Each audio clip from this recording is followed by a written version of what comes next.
challenges those days. Patient used to come to us in very late stages. There was lack of awareness about the transplant, and also we didn't have much donors. So patients who were sick waiting for a heart transplant used to die before the transplant. So this particular patient, actually we used extracorporeal pump to keep him going on. He was on this external pump for 3 months, then we did a successful heart transplant.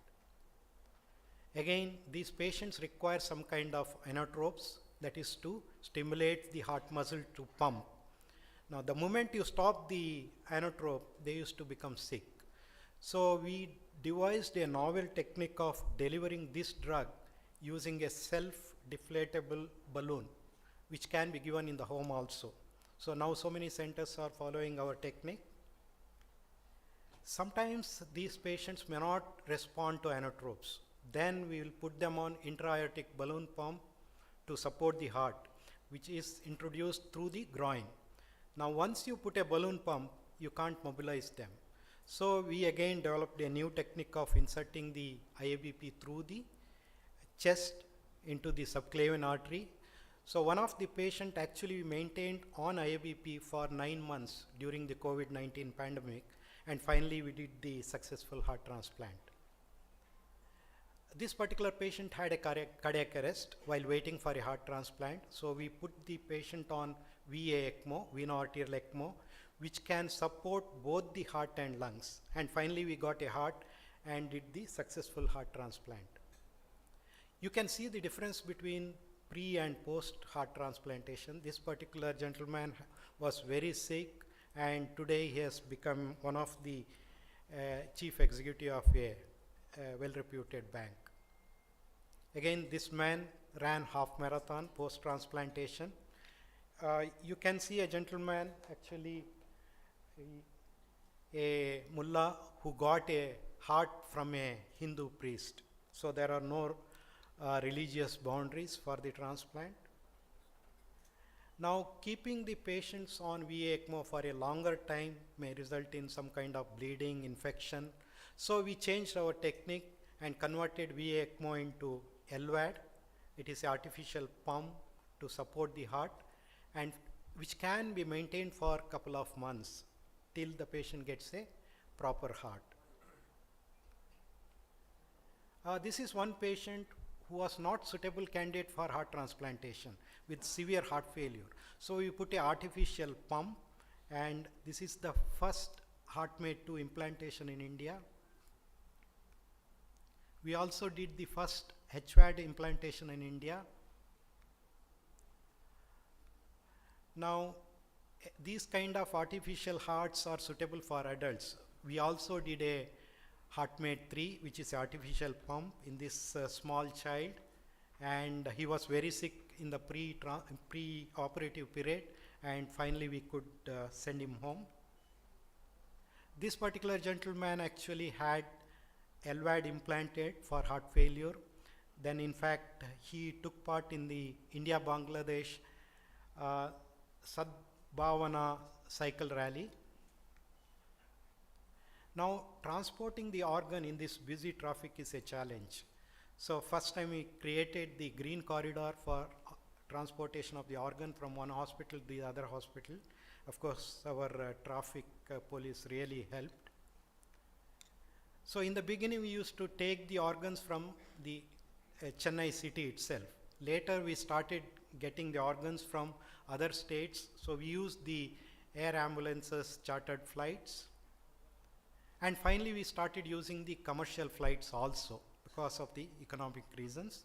And we have to thank the Airport Authority of India for facilitating this program. So we got organs from various parts of the country. In fact, we helped in developing the transplantation programs in Mumbai, Kolkata, Bangalore, and Delhi. We also invented several new techniques. Patients usually are on immunosuppressive therapy to prevent rejection of the organ. But immunosuppressive therapy can also lead to infections.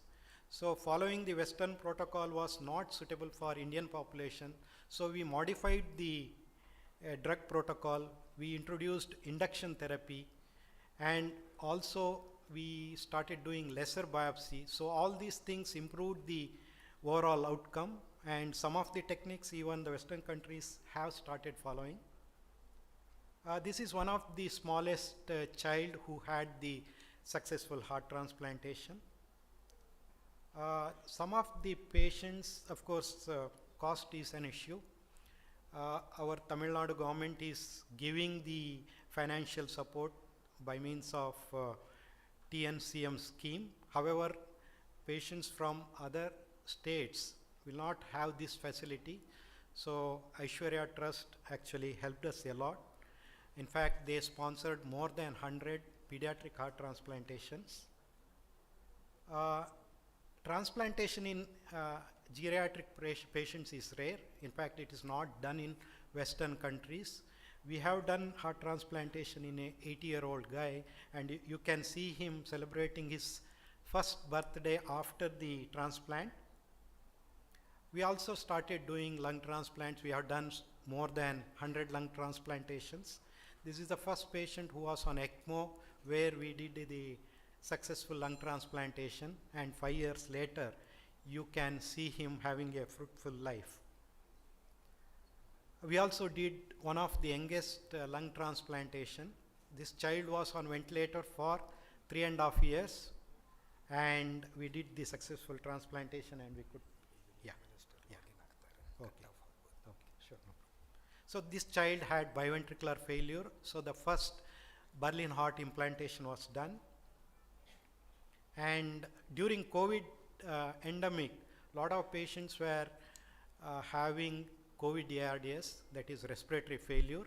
So we did 18 lung transplantations for COVID destroyed lungs. This is the first COVID lung transplantation in India, and it was published in Lancet, one of the reputed medical journal. So this is not the end. Actually, the journey starts here.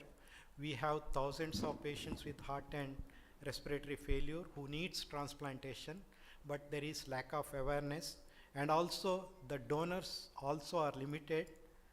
And in fact, US has done around 5,000 to 6,000 organ transplants per year. India, we are doing only hardly 200.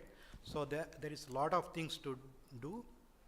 And with this, I will end my speech. Thank you. We are indeed honored by the presence of Shri Nitin Gadkari ji, Honorable Minister, Road Transport and Highways, Government of India. Welcome, sir.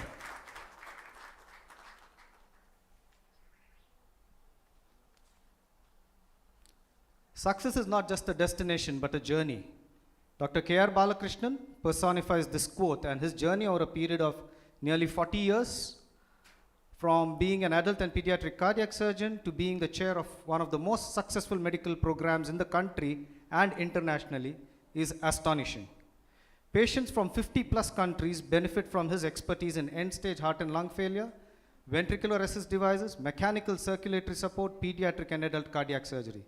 His work is published in some of the most impactful journals and textbooks. I request sir to briefly take us through his journey of 500+ transplants.